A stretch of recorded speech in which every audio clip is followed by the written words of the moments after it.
தமிழக மக்கள் விரும்பும் நம்ம தங்கமயில் இப்போ சென்னையிலும் கோலாகல ஆரம்பம். தங்கம் வாங்க தங்கமயிலுக்கு வாங்க. ஆயில் புல்லிங் அது எப்படி பண்ணுறது? காலையில் எழுந்ததும் எதுவும் சாப்பிடாமல் இதயம் வளர்த்தை வாயில ஊத்தி நல்லா கொப்பளிக்கணும், அப்புறம் அதை துப்பிடணும்.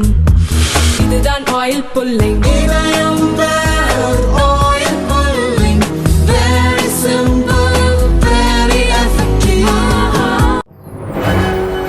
வணக்கம். செய்திச் சுருக்கம். 12 கிலோமீட்டர் வரை ஒரு சத்தமும் கேட்கல.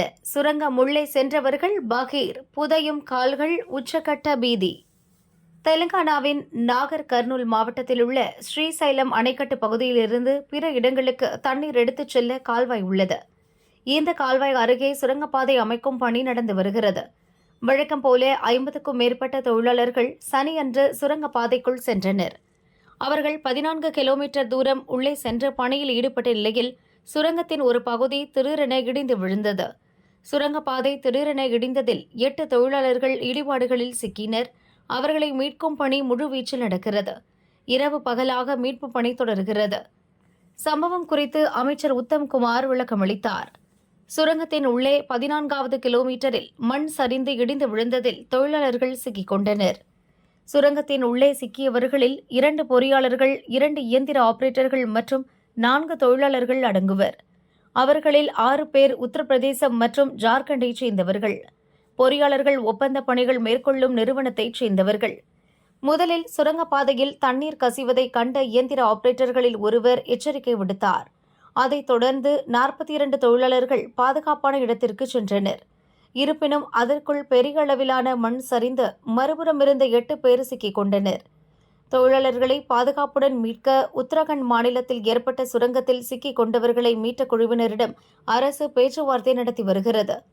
தொழிலாளர்களை உயிருடன் கொண்டுவர அரசு தீவிரமாக நடவடிக்கை எடுத்து வருகிறது என அமைச்சர் உத்தம்குமார் கூறினார்.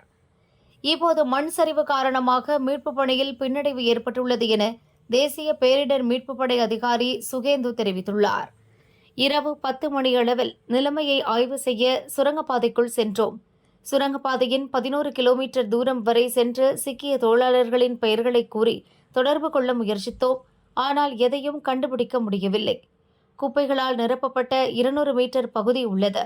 இந்த குப்பைகள் சுத்தம் செய்யப்படும் வரை சிக்கிய தொழிலாளர்களின் சரியான இடத்தை கண்டுபிடித்து அவர்களை மீட்கும் பணியில் ஈடுபடுவது சவாலாக இருக்கும். சுரங்கப்பாதையின் உள்ளே தண்ணீர் இருக்கிறது.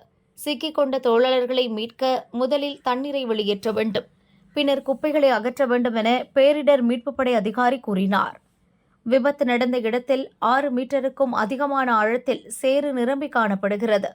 அந்த இடத்தை ட்ரோன் கேமரா மூலம் படம்பிடிக்க அதிகாரிகள் முயற்சித்து வருகின்றனர். சுரங்கப்பாதை கூரை இடிந்து விழுந்த இடத்தில் சேறுடன் நீர்க்கசிவும் ஏற்பட்டுள்ளது. சுரங்கத்திலிருந்து மண்ணை வெளியே எடுத்து வரும் கன்வேயர் பெல்ட் உடைந்துள்ளதாக கூறப்படுகிறது. இதனால் உள்ளே சிக்கிய தொழிலாளர்களை மீட்கும் பணி சவாலாக மாறியிருக்கிறது. விஸ்வாசியும் துரோகியும் தோளோடு தோள் நிற்க முடியுமா? தொண்டர்களுக்கு இபிஎஸ் கடிதம். ஜெயலலிதா பிறந்த நாளை முன்னிட்டு அதிமுக பொதுச் செயலாளர் பழனிசாமி கட்சி தொண்டர்களுக்கு எழுதிய கடிதம். பெண்களுக்கு பெருமை சேர்க்கும் வகையிலும் பெண்களின் பாதுகாப்பை உறுதி செய்திடும் வகையிலும் இமயம் போல் உயர்ந்து விளங்கிய ஜெயலலிதாவை ஒரு நாளின் ஒவ்வொரு நிகழ்விலும் நகர்விலும் தமிழக மக்கள் நினைத்து பார்க்கிறார்கள். பெண்களுக்காகவும் ஒட்டுமொத்த தமிழ் சமூகத்தின் வளர்ச்சிக்காகவும் ஜெயலலிதா கொண்டு வந்த அற்புதமான திட்டங்களை எல்லாம் திமுக அரசு சீர்குலைத்து நிறுத்திவிட்டது. இன்றைக்கு திமுக அரசு இருமொழி கொள்கையை காப்பாற்றக்கூட திறனற்றதாக உள்ளது. குழந்தைகள், பெண்கள், பெண் போலீசார் என யாருக்கும் பாதுகாப்பு இல்லை. சட்டம் ஒழுங்கு சந்தி சிரிக்கும் நிலை ஏற்பட்டிருக்கிறது. இந்த அவலங்களை மாற்ற வேண்டும். தமிழகம் அமைதி பூங்காவாக திகழ வேண்டும். அதற்கு அதிமுக ஆட்சி அமைய வேண்டும். அதிமுக கொள்கை வீரர்களின் கூடாரமாக திகழ்கிறது. பதவிக்காகவும் பணம் சேர்ப்பதற்காகவும் கட்சியை காட்டிக் கொடுக்க தயாராகியிருந்தவர்களின் கனவுகளும் கற்பனைகளும் காகித ஓடம் போல கால வெள்ளத்தில் அடித்துச் செல்லப்பட்டுவிட்டன. ஓநாயும் வெள்ளாடும் ஒன்றுபட்டிருக்க முடியுமா? களைகளும் பயிர்களும் ஒன்றாக வளர்ந்த வெள்ளாமையாகுமா? விஸ்வாசியும் துரோகியும் தோளோடு தோள் நிற்க முடியுமா? முடியாது, முடியாது என்று நீங்கள் முழங்குவது கேட்கிறது. அதிமுக தலைமையில் சிறப்புமிக்க வெற்றி கூட்டணி அமையப் போகிறது. வியக்கத்தக்க வெற்றிகளை நாம் பெறப்போகிறோம். அதற்கேற்ப அயராது உழைப்போம் என பழனிசாமி கூறியுள்ளார். ஏழை குழந்தைகள் 3வது மொழி படிக்கக்கூடாதா? வாசன் கேள்வி. சென்னை எழும்பூரில் நடந்த தமாக நிர்வாகிகள் கூட்டத்தில் மும்மொழி கொள்கை குறித்து அக்கட்சித் தலைவர் ஜி.கே. வாசன் பேசினார். மும்மொழி கொள்கை விவகாரத்தில் முதல்வர் ஸ்டாலினுக்கு மத்திய அமைச்சர் எழுதிய கடிதத்தை பார்த்தால் உண்மை மக்களுக்கு புரியும். தேர்தலுக்காகவும் வாக்கு வங்கிக்காகவும் தவறான கருத்துக்களை மத்திய அரசு மீது மாநில அரசு திருத்திச் சொல்கிறது. 3வது மொழி படிக்கக்கூடாது என்றால் மற்ற மாநிலங்களில் தமிழை கற்க எப்படி முன் வருவார்கள்? தமிழகத்தில் மட்டுமே இந்த அரசியல் இருக்கிறது. தமிழகத்தில் தமிழ் முக்கியம். 2வது மொழியாக ஆங்கிலம் இருக்கலாம். அதில் மாற்று கருத்து கிடையாது. அதே நேரம் வசதி உள்ளவர்கள் மட்டும் 3வது மொழி கற்கக்கூடிய சூழல் உள்ளது. அதை ஏழை குழந்தைகள் படிக்கக்கூடாதா என ஜி.கே. வாசன் கேள்வி எழுப்பியுள்ளார். ராமேஸ்வரம் மீனவர்கள் 32 பேரை கைது செய்த இலங்கை கடற்படை. ராமேஸ்வரத்தைச் சேர்ந்த மீனவர்கள் வழக்கம் போல் மீன்பிடிக்க கடலுக்கு சென்றனர். நடுக்கடலில் மீன்பிடித்துக் கொண்டிருந்தபோது ரோந்து வந்த இலங்கை கடற்படையினர் எல்லை தாண்டி மீன்பிடித்ததாக கூறி மீனவர்கள் 32 பேரை கைது செய்தனர். அவர்களின் 5 விசைப்படகுகளையும் பறிமுதல் செய்தனர். கைது செய்யப்பட்ட 32 பேரையும் தலைமன்னார் கடற்படை முகாமுக்கு அழைத்து சென்று விசாரிக்கின்றனர். மீனவர்கள் 32 பேர் சிறைபிடிக்கப்பட்ட தகவல் அறிந்ததும் சக மீனவர்கள் மற்றும் அவர்களது குடும்பத்தினர் கடும் அதிர்ச்சியடைந்தனர்.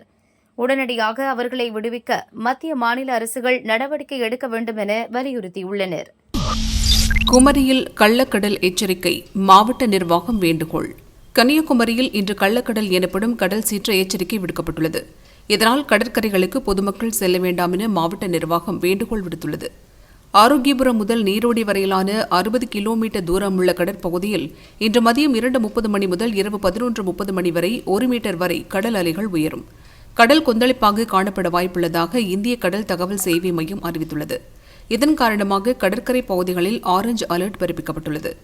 மீன்பிடி தொழிலாளர்களும் கடற்கரை பகுதியில் வசிப்பவர்களும் எச்சரிக்கையுடன் இருக்க வேண்டும். கடல் கொந்தளிப்பு காணப்படும் என்பதால் சிறிய படகுகள் கடலுக்குள் செல்ல வேண்டாம். சுற்றுலா பயணிகள் யாரும் கடற்கரைக்கு வர வேண்டாம் என மாவட்ட நிர்வாகம் எச்சரிக்கை விடுத்துள்ளது. சில மாதங்களுக்கு முன்பு கள்ளக்கடல் எச்சரிக்கையை மீறி லெமூரியா கடற்கரைக்கு சென்ற 3 பயிற்சி டாக்டர்கள் அலையில் சிக்கி இறந்தது குறிப்பிடத்தக்கது. போலீசார் முன்னிலையில் மனநலம் பாதிக்கப்பட்டவர் கொலை, வக்கீல் உட்பட 2 கைது. சென்னை அயனாவரத்தைச் சேர்ந்தவர் ரங்கநாதன், வயது 60, சற்று மனநலம் பாதிக்கப்பட்டவர். கடந்த 2 நாட்களாக தாம்பரம் பஸ் நிலையம் அருகே சுற்றித் திரிந்தார். அங்குள்ள பஸ் ஸ்டாண்டில் நின்று கொண்டிருந்தவர்களிடம் ரகளையில் ஈடுபட்டார். பாதுகாப்பு பணியில் ஈடுபட்டிருந்த போலீசார் ஜிஎஸ்டி சாலையில் வைத்து ரங்கநாதனிடம் விசாரணை நடத்தினர். பின்னர் அவரது மகன்களுக்கு தகவல் தெரிவித்தனர். அப்போது அந்த வழியாக காரில் வந்தவர்கள் தண்ணீர் பாட்டில் வாங்குவதற்காக காரை நிறுத்தினர். காரில் இருந்து இறங்கியவர்களை ரங்கநாதன் திடீரென தாக்கினார். ஆத்திரமடைந்த அவர்கள் ரங்கநாதனை போலீசார் முன்னிலையிலேயே சரமாரியாக தாக்கினர். கீழே விழுந்து தலையில் பலத்த காயமடைந்த அவரை மீட்டு குரோம்பேட்டை அரசு ஹாஸ்பிட்டலுக்கு கொண்டு சென்றனர். ஆனால் செல்லும் வழியிலேயே ரங்கநாதன் இறந்தார். காரில் வந்த சைதாப்பேட்டையைச் சேர்ந்த வக்கீல் 31 வயது மணிகண்டன், 21 வயதான சட்டக்கல்லூரி மாணவர் வினோத் ஆகியோரை தாம்பரம் போலீசார் கைது செய்தனர். போப் பிரான்சிஸ் கவலைக்கிடம், உலகம் முழுவதும் பிரார்த்தனை. உலக கத்தோலிக்க கிறிஸ்தவர்களின் தலைமை மதகுரு போப் பிரான்சிஸ், வயது 88, ஆஸ்மா காரணமாக நுரையீரல் பாதிப்புக்கு உள்ளாகி சிகிச்சை பெற்று வந்தார். சுவாச பிரச்சனையால் மருத்துவமனையில் சேர்க்கப்பட்டு செயற்கை சுவாசம் அளிக்கப்பட்டு வருகிறது. அவர் ஆபத்தான கட்டத்தில் இருந்து மீண்டு வரவில்லை என வாட்டிக்கன் தேவாலயம் தெரிவித்துள்ளது. இதனால் உலகம் முழுவதும் உள்ள கிறிஸ்தவர்கள் கவலையடைந்துள்ளனர். போப் நலம் பெற வேண்டும் என பிரார்த்தனையில் ஈடுபட்டு வருகின்றனர்.